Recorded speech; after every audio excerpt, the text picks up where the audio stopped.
اعوذ باللہ من الشیطان الرجیم بسم اللہ الرحمن الرحیم قال اللہ تبارک و تعالی فی کلام المجید و فرقان الحمید وقضى ربک الا تعبدوا الا ایاہ وبالوالدین احسانا صدق اللہ العظیم قال اللہ تبارک و تعالی فی شان حبیبہ مخبرا و آمرا ان اللہ وملائکتہ یصلون علی النبی یا ایھا الذین آمنوا صلوا علیہ وسلموا تسلیما۔ محبت کے ساتھ درود پاک پڑھیے۔ الصلاۃ والسلام علیک یا رسول اللہ وعلی آلک واصحابک یا حبیب اللہ۔ الصلاۃ والسلام علیک یا نبی اللہ وعلی آلک واصحابک یا نور اللہ۔ ہر طرح کی حمد و ثنا اللہ رب العالمین کے لیے کہ جب کائنات میں کچھ بھی نہیں تھا تو اس کی حمد تھی، اور جب کائنات میں کچھ بھی نہ ہوگا اس کی حمد ہوگی۔ تو ہر طرح کی حمد و ثنا خالق کائنات کے لیے کہ میرا رب اس قابل ہے کہ اس کی حمد بیان کی جائے۔ اللہ تبارک و تعالیٰ کی ذات اس قابل ہے۔ لوگ اپنے جھوٹے خداؤں کی شان بیان کرتے ہیں، لوگ اپنے جھوٹے خداؤں کی تعریفیں بیان کرتے ہیں۔ میرا ایک جاننے والا تھا، وہ سکھ مذہب سے تعلق رکھتا تھا۔ اس نے آئے دن اپنے کسی نہ کسی گرو کی کوئی نہ کوئی بات سنانی مجھے، تو میں نے جب اپنے رب کی شان بیان کی اس کے بعد کبھی نہیں بولا۔ تو میرا رب سچا ہے نا، تو ہم اپنے سچے رب کی شان کیوں نہ بیان کریں؟ میرا رب سچا، میرا دین سچا، میری کتاب سچی، میرا نبی سچا، الحمدللہ۔ تو ہر طرح کی حمد و ثنا میرے سچے رب کے لیے، اور ہر طرح کا درود میرے نبی کی ذات کے لیے، ہر طرح کے درود رسول اللہ صلی اللہ علیہ وسلم کی ذات پر، کہ آپ پر جب بندہ 100 مرتبہ درود پاک پڑھتا ہے اللہ اس کی 100 حاجتیں پوری فرماتا ہے، اور 100 حاجتوں میں سے 30 اس دنیا میں پوری فرمائے گا، 70 آخرت میں پوری کرے گا۔ اب 70 میں بندے کو کیا حاجت ہو سکتی ہے؟ آخرت میں کون سی حاجت ہوگی؟ کیا کسی کو آخرت میں یہ حاجت ہوگی کہ میرے بینک میں بہت زیادہ پیسے ہونے چاہیے؟ کیا کسی کو آخرت میں یہ حاجت ہوگی کہ میرے لیے بہت بڑا بنگلہ ہونا چاہیے؟ نہیں۔ آخرت میں اگر حاجت ہوگی تو اللہ کی رضا کی ہوگی، آخرت میں اگر حاجت ہوگی تو رسول اللہ مصطفیٰ کریم صلی اللہ علیہ وسلم کی نظر عنایت کی جو ہے وہ حاجت ہوگی۔ تو 70 آخرت میں حاجتیں پوری ہوں گی۔ کون کرے گا؟ خود حال کے کائنات۔ وعدہ کس نے کیا؟ رب نے کیا۔ کس کی زبان سے؟ مصطفیٰ کی زبان سے۔ اور میں قربان جاؤں زبان مصطفیٰ، میرے اعلیٰ حضرت لکھتے ہیں نا، وہ زبان جس کو سب کن کی کنجی کہیں، وہ زبان جس کو سب کن کی کنجی کہیں، اس کی نافذ حکومت پہ لاکھوں سلام۔ تو ہر طرح کے درود نبی کریم صلی اللہ علیہ وسلم کی ذات پر اللہ تبارک و تعالیٰ کی کروڑہ کروڑ رحمتوں کا نزول ہو۔ علماء، صلحاء اور جو بانیان ملت ہیں، اللہ تبارک و تعالیٰ ان کو سلامت رکھے۔ درس قرآن کا جو آغاز ہم نے کیا، اس کا قطعاً مقصد یہ نہیں کہ اپنا جوش خطابت دکھانا مقصود ہے، اس کا قطعاً مقصد جو ہے وہ کوئی شناخت کروانا یا کوئی کسی قسم کا مسجد میں بیٹھے ہیں، اس کا 100% جو مقصد ہے وہ یہی ہے کہ اللہ تبارک و تعالیٰ نے ہمیں جو موقع دیا ہے، اللہ تبارک و تعالیٰ نے ہمیں جو صلاحیتیں دی ہیں، اللہ تبارک و تعالیٰ کی لگائی ہوئی ذمہ داری کے تحت جو اللہ نے ارشاد فرمایا کہ کنتم خیر امۃ اخرجت للناس تأمرون بالمعروف وتنہون عن المنکر۔ حقیقت بات ہے، صرف اسی میسج کو لے کے چلے ہیں کہ کیوں نہ ہم بھی اصلاحی اور تربیتی ایک پروگرام شروع کریں۔ ہو سکتا ہے اللہ تبارک و تعالی ہمارے ذریعے کسی کی اصلاح کر دے، اللہ تبارک و تعالی ہو سکتا ہے ہمارے ذریعے کسی کو دین کے قریب کر دے، تو یہ چیز ہماری آخرت میں ہمارے لیے توشہ آخرت بن جائے۔ تو قطعاً مقصد جو ہے وہ کوئی دنیاوی مقصد نہیں ہے، آخرت کا مقصد ہے کہ زندگی حقیقت بات ہے بے حد مختصر ہے، کوئی معلوم نہیں کسی کو کب جو ہے وہ اجل کا پروانہ آ جائے۔ تو اس سے پہلے کہ غسل کا اعلان ہو جائے، ہمارا بھی مسجدوں میں اعلان ہو جائے، تو جانے سے پہلے کیوں نہ مصطفیٰ کی حدیثیں سنا کے چلے جائیں۔ علامہ اقبال نے کہا تھا نا کہ جب بروز قیامت مجھے یہ حکم دے دیا جائے گا کہ اقبال کو فلان جگہ پہ بھیج دیا جائے، تو میں حضور کی بارگاہ میں گر جاؤں گا۔ مصطفیٰ بھی تو ادھر ہی ہوں گے نا، حضور کی بارگاہ میں گر جاؤں گا اور جا کے کہوں گا حضور مجھے اپنی نعتیں پڑھنے کا نذرانہ تو پیش کر دیں، مجھے اپنی نعتیں پڑھنے کا نذرانہ تو عطا کر دیں۔ تو ہو سکتا مصطفیٰ راضی ہو کہ جنت کا پروانہ ہی عطا فرمائے۔ یہ مقصد صرف یہی ہے کہ اللہ تبارک و تعالی ہمارے ذریعے، اگر حضور نے فرمایا بلغوا انی ولو آیا، اگرچہ تمہیں ایک بھی آیت کا پتہ ہے نا، کوئی بھی ایک حدیث پاک بھی آتی ہے، لوگوں تک پہنچا دو، تو بس یہی مقصد لے کے چلے ہیں۔ میں نے سورہ بنی اسرائیل کی ایک آیت مبارکہ آپ کے سامنے پڑھی ہے، وَقَضَىٰ رَبُّكَ أَلَّا تَعْبُدُوا إِلَّا إِيَّاهُ وَبِالْوَالِدَيْنِ إِحْسَانًا۔ قرآن مجید میں اللہ تبارک و تعالیٰ نے جہاں جہاں اپنا ذکر فرمایا وہاں ساتھ ہمارے والدین کا بھی ذکر فرمایا۔ دیکھیں ہمارے والدین کتنی عظمتوں والے ہیں کہ اللہ ان کا ذکر اپنے ذکر کے ساتھ فرما رہا ہے۔ اللہ تبارک و تعالیٰ نے ارشاد فرمایا تیرے رب نے فیصلہ کر دیا، وَقَضَىٰ رَبُّكَ، تیرے رب نے فیصلہ کر دیا، اللہ تعبدو، کسی کی عبادت نہ کرو، الا ایاہ، صرف اسی کی عبادت کرو۔ اگر عبادت کرنی ہے تو صرف خالق کائنات کی عبادت کرو، اسی وحدہ لا شریک کی عبادت کرو۔ وبالوالدین احسان، اور والدین کے ساتھ احسان کرو، والدین کے ساتھ حسن سلوک کرو۔ قرآن مجید کا ایک اسلوب ہے، اللہ تبارک و تعالیٰ نے جس بات کے بارے میں لوگوں سے کوئی انکار نہیں سننا ہوتا نا، یعنی کوئی بندہ انکار ہی نہ کر دے، کوئی حکم دیا بندے نے مانا ہی نہیں، اللہ تبارک و تعالیٰ لوگوں سے مخاطب ہی نہیں ہوتا اس معاملے میں۔ یعنی اللہ تبارک و تعالیٰ نے نماز کا حکم دیا، اس میں کسی ایسا نہیں ہے کہ کوئی انکار نہیں کر سکتا۔ کئی لوگوں نے نماز کا انکار کیا، کئی لوگوں نے روزے کا انکار کر دیا، کئی لوگوں نے جو ہے وہ زکوٰۃ کا انکار کیا، مگر اللہ تبارک و تعالیٰ نے کسی بات کا انکار نہ سننا ہو نا، تو پھر اس میں لوگوں کو مخاطب ہی نہیں کرتا، خود ہی ارشاد فرما دیتا ہے یا اپنے نبی کو مخاطب کرتا ہے۔ جیسا کہ بعض مقامات پہ ارشاد فرمایا، اے نبی ہم نے تمہیں شاہد، مبشر اور سراج منیرہ بنا کر بھیجا ہے۔ تو رسول اللہ صلی اللہ علیہ وسلم کو تو پتہ تھا کہ میں نبی بن کے آیا ہوں، میں سراج منیر ہوں، میں شاہد بھی ہوں، میں نذیر بھی ہوں، تو حضور کو تو پتہ تھا۔ اس کے پیچھے علماء نے لکھا حضور کو اگرچہ پتہ تھا، رب تبارک و تعالیٰ نے لوگوں سے بات ہی نہیں یہ والی کی، کیوں؟ اس وجہ سے کہیں کوئی انکار نہ کرے۔ اگر میرے مصطفیٰ کی بات ہو رہی ہو اور کوئی انکار کر دے، رب کو یہ بات گوارا ہی نہیں ہے۔ تو اللہ تبارک و تعالیٰ کو جب یہ بات گوارا نہ ہو کہ کوئی بندہ انکار کرے، اللہ تبارک و تعالیٰ لوگوں سے وہ بات نہیں کرتا، بلکہ خود ارشاد فرما دیا۔ دیکھیں وَقَضَىٰ رَبُّكَ، یہ جو کاف ہے نا، اس سے مراد ہے حضور نبی کریم صلی اللہ علیہ وسلم کی ذات۔ تو اللہ تبارک و تعالیٰ نے اپنے محبوب سے بات کیا، محبوب تمہارے رب نے فیصلہ کر دیا ہے، تمہارے رب نے فیصلہ کر دیا۔ میں قربان جاؤں اللہ تبارک و تعالیٰ پر کہ جب اپنا تعارف بھی کرواتا ہے تو مصطفیٰ کے ذریعے کرواتا ہے۔ تمہارے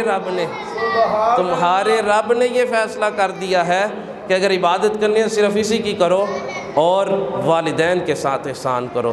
حالانکہ جب یہ آیت مبارکہ نازل ہوئی ہے، اللہ تبارک و تعالیٰ نے جب یہ قرآن کی آیتیں نازل کی میرے مصطفیٰ پر، اس وقت میرے مصطفیٰ کے والدین تو رخصت ہو چکے تھے، حضور کے والدین رخصت ہو چکے ہیں، مگر آپ پر یہ آیتیں نازل کر کے بتایا مصطفیٰ کو، سنایا امت مصطفیٰ کو ہے کہ والدین کی شان اور عظمت کتنی ہے۔ حقیقت بات ہے، کائنات کے اندر جب انسان پریشانیوں، تکلیفوں اور یہ جو معاشرے کی پریشانیاں، ان میں جب یہ جو اس دھوپ میں، اس پریشانی کے عالم میں جب سارا گھوم کے واپس آتا ہے نا، گھر جب پہنچتا ہے، ماں اور باپ کے چہرے کو دیکھتا ہے، سارے دن کی تھکاوٹ اتر جاتی ہے۔ والدین کے چہرے کو جب دیکھتا ہے، اس تپتے ہوئے معاشرے کے تپتے ہوئے صحرا میں اگر کوئی شجر سایہ دار ہے تو وہ ہمارے والدین ہیں، وہ ماں باپ کی ذات ہے۔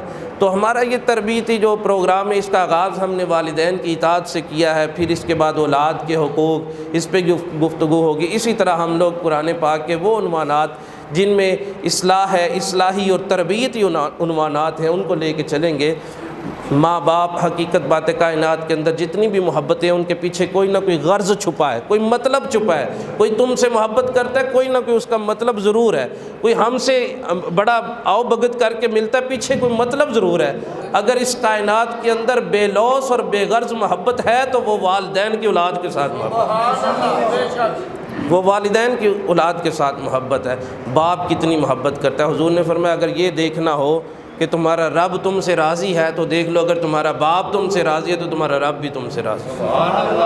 اور جنت کا درمیانہ دروازہ ارشاد فرمایا، جنت کا درمیانہ دروازہ۔ میں یہ بات بتاتا چلا جاؤں کہ کوئی بھی بلڈنگ ہو نا، کوئی بھی عمارت ہوتی ہے، اس کا درمیانہ دروازہ جب بند کر دیا جائے تو سائیڈ والے دروازوں کی کوئی حیثیت نہیں، وہ تو بند ہی سمجھے نا، وہ تو بند ہی ہوتے ہیں۔ مین گیٹ جو ہے جب بند کر دیا جاتا ہے تو ساتھ والے دروازے اسی کے تابع ہوتے ہیں۔ تو جب درمیانہ دروازہ ہم سے راضی ہوگا تو حقیقت بات ہے جنت میں داخلہ بھی ہو جائے گا۔ والد کتنی عظمتوں والا ہے، باپ اولاد کے ساتھ کیسی عظمت کے ساتھ پیش آتا ہے۔ باپ ساری زندگی اولاد کے لیے جیتا ہے۔ باپ کی ہڈیاں جو ہیں وہ کمزور ہوتی ہیں تو بیٹے کی ہڈیاں مضبوط ہوتی ہیں۔ باپ کی کمر جھکتی ہے، بیٹے کا سینہ سیدھا ہو جاتا ہے۔ باپ جو ہے وہ اپنی جو زندگی کے آخری ایام میں ان کا سہارا اپنی اولاد کو سمجھتا ہے، اپنی ساری زندگی تن من دن سب کچھ اولاد کے لیے قربان کر دیتا ہے۔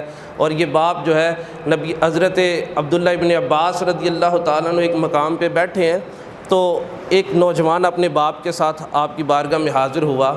عرب کی سرزمین تھی اور آپ کو معلوم ہے وہاں پہ دھوپ اور یہ جو گرد وغیرہ یہ کافی ہے صحرا کی وجہ سے۔ تو بیٹا جب قریب آیا حضرت عبداللہ ابن عباس کے پاس تو اس نے اپنی قمیض کو جھاڑا، قمیض کے اوپر گرد پڑ چکی تھی۔ اس نے جب قمیض کو جھاڑا تو اس سے کچھ گرد اڑ کے باپ کے چہرے پہ پڑی۔ تو حضرت عبداللہ ابن عباس رضی اللہ تعالیٰ عنہ بڑے آپ جلال میں آ گئے، آپ کا چہرہ سرخ ہو گیا اور آپ فرمانے لگے نوجوان سن، مجھے بڑا خطرہ اس بات کا کہ کہیں ایسا نہ ہو کہ کل تیرے اور جنت کے درمیان یہ گرد حائل نہ ہو جائے، کہیں جو تیرے باپ کے چہرے پہ پڑی ہے، تیری قمیض سے اڑ کے جو گرد تیرے باپ کے چہرے پہ پڑی ہے، مجھے خوف ہے کہ یہ گرد جو ہے وہ تیرے اور جنت کے درمیان کہیں حائل نہ ہو جائے۔ باپ اتنی محبت کرتا ہے اولاد کے ساتھ۔ میرا دین بڑا سادہ سا دین ہے، ہمارا دین بڑا ہی آسان سا دین ہے۔ میرے نبی پاک کی تعلیمات بڑی سادی سی تعلیمات ہے۔ حضور کی بارگاہ میں ایک شخص حاضر ہوتا ہے اور آ کے عرض کرتا ہے حضور یہ والدین کیا ہے یہ ماں باپ؟ تو حضور نے فرمایا یہ تیرے لیے جنت بھی ہے اور تیرے لیے دوزخ بھی ہے، تو ان کو چاہے تو راضی کر کے جنت کما لے، اور اگر ان کو ناراض کیا تو پھر یہ دوزخ ہے۔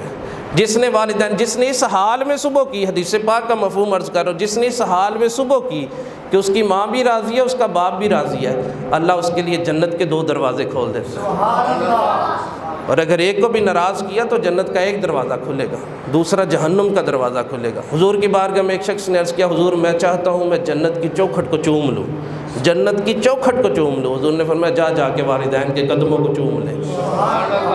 باپ بڑی محبت کرتا ہے اولاد کے ساتھ۔ آج معاشرے میں والدین، پہلے گاؤں میں بڑی عزت ہوا کرتی تھی، گاؤں دیہات کے لوگ والدین کی بڑی عزت کیا کرتے تھے، باپ کا کہہ دیا بس باپ نے کہہ دیا، اس کے بعد دوسری بات ہی نہیں ہے۔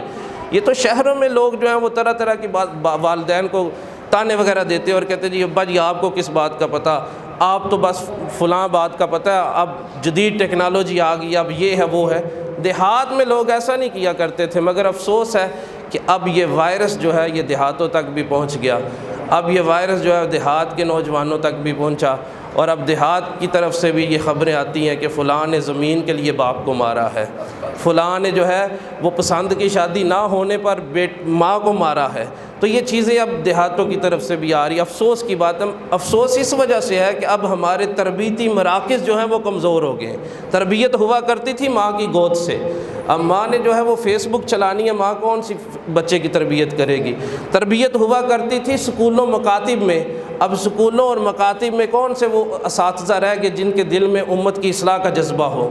تربیت ہوا کرتی تھی اسکول کالجز میں، اب وہاں پہ کون سی تربیت رہ گئی ہے۔ اسکول کالجز صرف اور صرف بزنس کا ذریعہ بن چکے ہیں۔ اور تربیت ہوا کرتی تھی مساجد میں، آج ہمارا رشتہ ہی مسجدوں سے توڑ دیا گیا ہے، آج ہمیں مسجد میں آنا ہی پسند نہیں ہے۔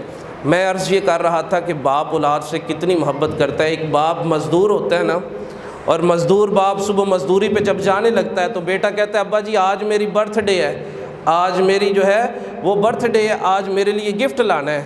تو مزدور یہ نہیں کہتا کہ بیٹا میں نہیں لا سکتا، میں مزدوری کرتا ہوں، میں گھر کا ہانڈی پانی یہ چلاؤں یا تمہارے لیے گفٹ لے کے آؤں۔ نہیں، باپ کبھی انکار نہیں کرتا۔ اکثر باپ بیٹھے ہوئے ہیں، کبھی کسی باپ نے اپنی اولاد کو یہ انکار نہیں کیا ہوگا پتر میں نہیں یہ پورا کر سکتا۔ باپ جو ہے وہ جب مزدوری پہ جاتا ہے، وہ ایک شعر میں اکثر سنایا کرتا ہوں، اسی میں یہ ساری کیفیت کو بیان کر دیا گیا۔ وہ کیا ہے کہ بوجھ اینٹوں کا ذرا اور بڑھا دو صاحب، بوجھ اینٹوں کا ذرا اور بڑھا دو صاحب، میں نے اپنے بیٹے کی ایک فرمائش پوری کرنی ہے۔ باپ کا عالم یہ ہوتا ہے، وہ اوور ٹائم لگا لیتا ہے، وہ وہاں پہ زیادہ کام کر لیتا ہے، وہ تھوڑا سا ایڈوانس لے لیتا ہے مگر بچے کو انکار نہیں کرتا۔ جب باپ اتنی محبت اور شفقت سے ہمیں پیش آئے تو پھر ہمیں چاہیے نا کہ باپ کے قدموں کو دھو دھو کے پیا کریں۔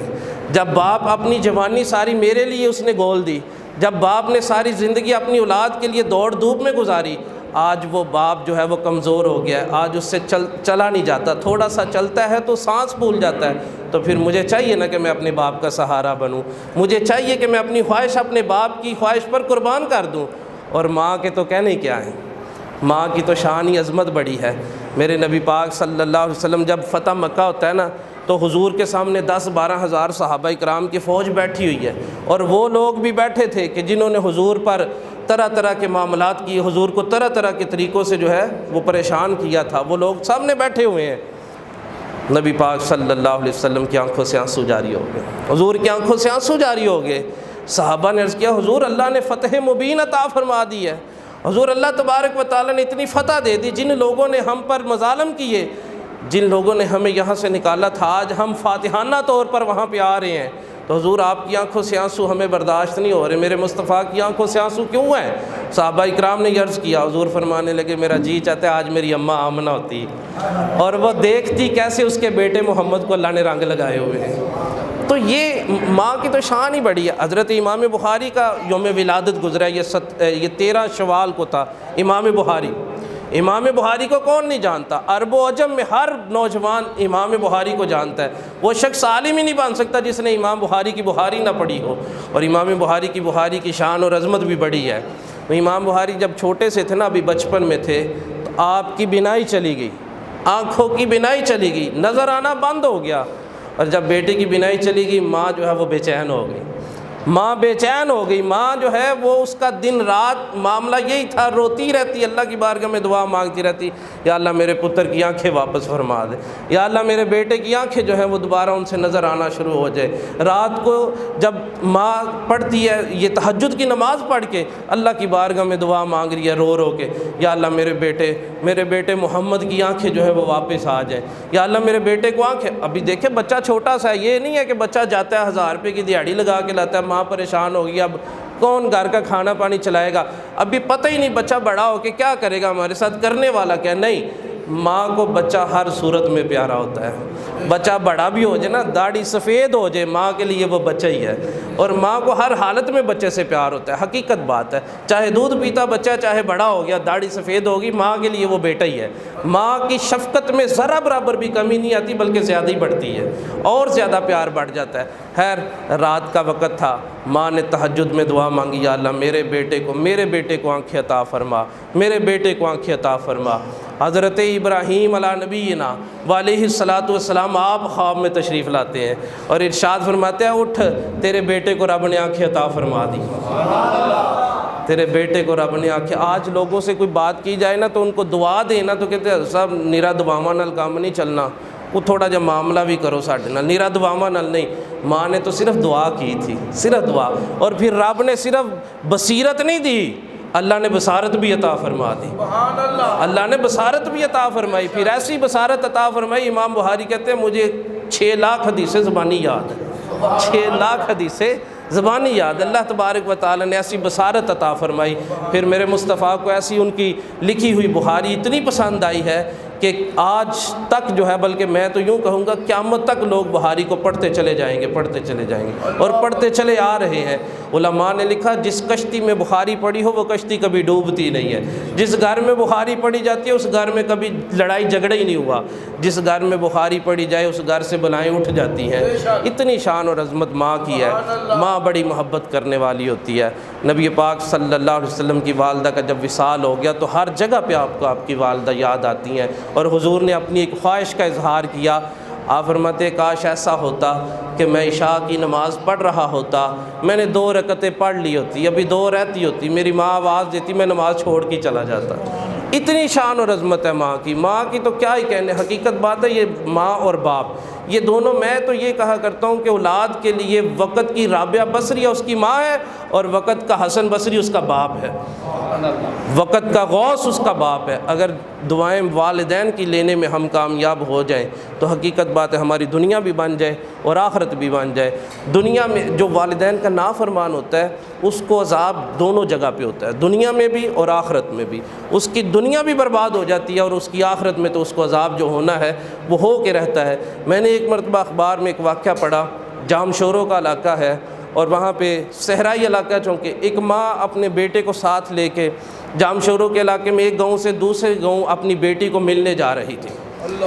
یہ اخبار کی بات سنا رہا ہوں۔ تو وہ رستے میں کیا ہوا کہ ظاہر ہے اس علاقے میں اب اتنی بجلی نہیں پہنچی۔ میں پچھلے دنوں رحیم یارخاں گیا ہوا تھا، رحیم یارخاں صادق آباد جو علاقہ ہے، تو وہاں پہ بھی ابھی کئی گاؤں ایسے ہیں جہاں ابھی بجلی نہیں پہنچی اور رات کے وقت اندھیرا ہو جاتا ہے۔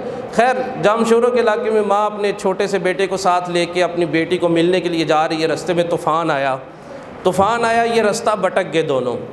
اب دن کا تو وقت نہیں ہے، رات کا وقت ہے اور رستہ بھٹک چکے ہیں۔ اب یہ اتنا رستہ بھٹک چکے کہ دن کے وقت بھی ان کو رستہ واپس نہیں ملا۔ اب اسی طرح کچھ 1-2 دن تک پولیس کی ریسکیو وین جب چلتی ہے اس علاقے میں تو وہ دیکھتی ہے ایک جگہ پہ ایک خاتون بیٹھی ہوئی ہے اور اس کی گود میں ایک بچہ ہے اور دونوں کا وصال ہو چکا ہے، دونوں کا وصال ہو چکا۔ جب میں نے یہ خبر پڑھی، حقیقت بات ہے میں نے دونوں اینگل سے سوچا کہ یہ تو ممکن نہیں ہے کہ دونوں کی جان ایک یک لخت جو ہے وہ نکل چکی ہو سکتا ہے ماں کا وصال پہلے ہوا ہو سکتا ہے بیٹے کا وصال پہلے ہوا۔ اگر فرض کر لیا جائے کہ بیٹے کا وصال پہلے ہو گیا ہے، بیٹا 10-12 سال کا تھا، تو ماں نے یہ نہیں کہا کہ یہ تو گیا، اب میں تو اپنی باغ کے جان بچا لوں، میں تو چلی جاؤں، میں تو لوگوں کو پکار کے اپنی تو جان بچاؤں۔ ماں بیٹے کو گود میں لے کے بیٹھ کے یا اپنی موت کا انتظار کرتی رہی۔ اتنا پیار ہے ماں کو بیٹے سے، اتنا پیار ہے ماں کو اولاد سے۔ اور اگر فرض کریں کہ ماں کا وصال پہلے ہو گیا تھا، ماں پہلے چلی گئی، تو بیٹے نے اپنی موت کے لیے بہترین جگہ ماں کی گود کو ہی تلاش کیا، ماں کی گود کو تلاش کیا۔ وہ ماں کی گود میں لیٹ گیا ہوگا اور موت کے فرشتے کا انتظار کرتا ہوگا، تو اس کی ماں کی گود میں وہ کتنا خوش قسمت بیٹا تھا کہ جس کی روح ماں کی گود میں نکلی ہے۔ یہ ماں باپ کا پیار ہے، یہی ماں باپ جو ہیں وہ اتنی محبت کرتے ہیں، یہی ماں باپ ہمارے لیے جنت ہے، یہی ماں باپ جو ہیں وہ جب ہمارے لیے دعا کرتے ہیں تو رب کے عرش تک جاتی ہے۔ میں کہتا ہوں آپ کائنات کے اندر جتنے امیر ترین لوگ ہیں آپ ان کی ہسٹری پڑھ کے دیکھیں، ان کے انٹرویوز سنیں، ان کے انٹرویوز چھپتے بھی ہیں۔ اگر کسی شخص کی کامیابی کے پیچھے کسی کا ہاتھ ہے تو اس کی ماں کی دعا کا ہاتھ ہے، اس کی ماں کی دعا۔ میں نے تو غیر مسلموں کو دیکھا ہے، نان مسلمز جو ہیں ان کی بھی اگر کامیابی ملی ہے تو ان کو ماں کی وجہ سے ملی ہے۔ اور پھر میرے غوث پاک، میرے داتا گنج بخش علی حجویری، میرے خواجہ معین الدین چشتی اجمیری، میرے بایزید بستامی رحمۃ اللہ تعالی علیہ، میرے سلطان باہو رحمۃ اللہ تعالی علیہ، اگر ان کی بھی ہسٹری کو اٹھا کر دیکھا جائے تو پھر ان کے پیچھے بھی ماں کی دعا ہی ہے، ان کے پیچھے بھی ماں کی دعا ہے۔ ماں باپ حقیقت بات ہے بڑی عظمتوں والے ہیں، ماں باپ بڑا پیار کرنے والے ہیں، مگر افسوس کہ معاشرے کے طرح طرح کے معاملات میں جب انسان کھو جاتا ہے تو اس کے دل سے ماں باپ کی محبت کو کم کر دی۔ ایک دفعہ میں مدرسے میں بیٹھا ہوا تھا، ہمارے گکھڑ کا بہت بڑا بزنس مین ہے، میں اگر اس کا نام لوں تو چند لوگ اس کو جانتے بھی ہوں گے۔ وہ ہمارے مدرسے میں آیا اور کہنے لگا صاحب یہ جب آپ سبق پڑھا لیں تو آپ نے میری بات سننی ہے، میں وہاں باہر بیٹھ کے آپ کا انتظار کر رہا ہوں۔ جب میں بچوں کو سبق پڑھانے کے بعد باہر گیا مدرسے میں تو وہ بیٹھا ہوا ہے، اب کہنے لگا کہ اب بات وہ شروع کرے تو اس کی آنکھوں سے آنسو نکل آئے، وہ بات شروع کرے تو آنکھوں سے آنسو نکل آئے۔ میں نے کہا حضرت آپ بتائیں تو صحیح بات کیا ہے، مسئلہ کیا ہے؟ کہنے لگا آپ کو پتہ تو ہے کہ پچھلے دنوں میری اماں جی کا وصال ہو گیا تھا۔ میں نے کہا جی بالکل، میں حاضر ہوا تھا جنازے پہ، ختم پہ بھی آئے تھے ہم لوگ۔ کہنے لگے اصل بات یہ ہے میں نے صرف آپ سے بات کی ہے، میں نے کسی سے اور بات نہیں کی۔ بات یہ ہے کہ اماں جی اس وقت مجھ سے ناراض تھی جب دنیا سے چلی گئی۔ جب ماں دنیا سے گئی ہے تو میری اماں ناراض تھی مجھ سے، مجھے کوئی وظیفہ بتاؤ میری ماں راضی ہو جائے، میری ماں قبر میں مجھ سے راضی ہو جائے۔ اس بندے کے چہرے پہ جو اس وقت وہ کیفیت تھی، میں چاہتا ہوں کہیں ایسا نہ ہو کہ وہ کیفیت ہمارے اوپر آئے۔ میں یہ پیغام لے کے چلا ہوں کہ اس سے پہلے کہ ماں چلی جائے ماں کو راضی کر لو، اس سے پہلے کہ باپ چلا جائے دونوں کو راضی کر لو۔ حقیقت بات ہے جس کے ماں باپ راضی گئے اس کائنات سے، حقیقت بات ہے اللہ تبارک و تعالیٰ اولاد کو 4 چاند لگا دیتا ہے۔ تو جب والدین چلے جاتے ہیں نا، حضرت آخری بات عرض کرتا ہوں، حضرت عبداللہ ابن عمر رضی اللہ تعالیٰ، حضرت عمر کے بیٹے حضرت عبداللہ ایک مرتبہ ایک گاؤں سے جا رہے ہیں، گاؤں سے گزر رہے ہیں، آپ سواری پہ بیٹھے ہیں، آپ اونٹنی پہ سوار ہیں اور ساتھ آپ کا ایک خادم ہے، جاتے جاتے آپ نے ایک دیہاتی کو دیکھا، ایک بدو کو، ایک ولیجر سامنے سے آ رہا ہے، اور جب دیہاتی کو قریب سے دیکھا نا تو آپ پہچان گئے، فوراً سے اپنی اونٹنی سے نیچے اترے اور جا کے اس کو ملے، ملنے کے بعد اپنا قیمتی امامہ شریف اتارا اور اس کو تحفے میں دے دیا، آپ کے پاس جتنے دراہم جتنے دینار تھے سارے اس کو تحفے میں پیش کر دیے، اپنی سواری بھی اس کو تحفے میں دے دی۔ خادم کہنے لگا حضرت صاحب ہم نے واپس بھی جانا تھا، حضرت صاحب آپ نے تو سب کچھ ہی اس کو دے دیا، ایک گاؤں کا بندہ سادہ سا آدمی، آپ نے اتنی عنایتیں اس پہ کر دی۔ تو حضرت عبداللہ ابن عباس نے جو جواب دیا تھا بڑا کمال کا جواب ارشاد فرمایا۔ حضرت عبداللہ ابن عباس فرمانے لگے یہ میرے ابا جی کا دوست تھا، یہ کبھی کبھی آیا کرتا میرے ابا جی کے پاس، میرے ابا جی اس سے باتیں کیا کرتے تھے، یہ میرے ابا جی سے باتیں کرتا تھا، تو یہ میرے ابا جی کا دوست تھا، میں اپنے ابے کے دوستوں کو راضی نہ کروں تو اور کیا کروں۔ تو والدین چلے بھی جائیں تو ان کے حقوق جو ہیں وہ ختم نہیں ہوتے۔ والدین ہر حال میں عورت جو ہے نا اولاد کے لیے برکت ہی برکت ہے۔ علماء نے لکھا جب اولاد کی طرف والدین نگاہ کریں، ماں نے تمہاری طرف دیکھا، باپ نے تمہاری طرف دیکھا، تم نے کوئی ایسا عمل کیا کہ وہ مسکرا پڑے، ان کے دل میں خوشی داخل ہوئی، اللہ ایک غلام آزاد کرنے کا ثواب عطا فرمائے۔ اور اگر تمہاری نگاہ ماں کے چہرے پہ پڑ گئی ہے، اگر تمہاری نگاہ باپ کے چہرے پہ پڑ گئی ہے، اللہ مقبول حج کا ثواب عطا فرماتا ہے۔ ہر حال میں سراپا رحمت، ہر حال میں سراپا رحمت ماں باپ۔ اللہ تبارک و تعالی جن کے والدین چلے گئے ان کے لیے آسانیاں پیدا فرمائے۔ ہمارے ظفر صاحب نے کہا میری اماں جی بیمار ہیں، اللہ تبارک و تعالی حضور کی اماں جی کے صدقے ان کو شفا عطا فرمائے۔ اللہ تبارک و تعالی امام حسین کی اماں جی کے صدقے، اللہ اکبر، میرے حسین کی ماں جیسی ماں ہی کوئی نہیں، کائنات میں نہ ویسی کوئی ماں ہوئی ہے، نہ کوئی ویسی بیٹی ہوئی ہے، اور نہ ہی ویسی کوئی زوجہ ہوئی ہے۔ ایسی کائنات سیدہ کی صدقے، سیدہ کے نالین کے صدقے اللہ ان کی والدہ کو شفا عطا فرمائے۔ تو جن کے والدین حیات ہیں اللہ تبارک و تعالی ان کو لمبی زندگی بالخیر عطا فرمائے۔ وما علینا الا البلاغ۔